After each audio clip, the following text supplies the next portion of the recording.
सुरू झाली, आज सकाळी सुरू झाली की विरोधी पक्ष नेता कोण होणार, कधी होणार, काय होणार. मला वाटतं सगळ्यात महत्वाचं म्हणजे कधी होणार हा एक विषय आहे.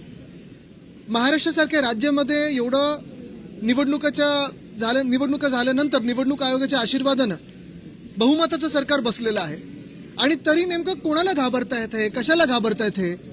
विरोधी पक्ष नेता वरच्या हाऊसमध्ये असेल किंवा खालच्या हाऊस म्हणजे आमच्या विधानसभेत असेल किंवा विधान परिषदेत असेल, दोन्हीकडे नसताना सरकारला नेमकी कशाची भीती आहे.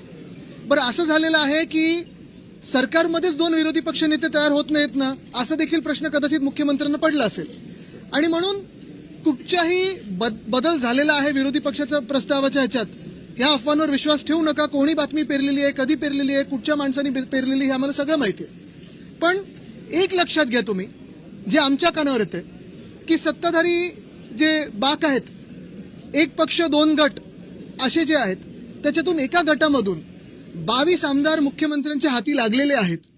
जर तुम्ही गेल्या एका वर्षाचा अभ्यास केलात तर त्यांची कामं असतील, त्यांना फंड असेल, चांगला मिळालेला आहे. आणि उठ सांगितलं तर उठ, बस सांगितलं तर बस, उडी मार सांगितलं तर उडी मार, असं ते आता मुख्यमंत्र्यांच्या इशाऱ्यावर नाचायला लागलेले आहेत. नेमकं कोणी ह्याच्यातून धसका घ्यायचा हे ज्यांनी बातमी पेरली आहे हे त्यांना कळेल.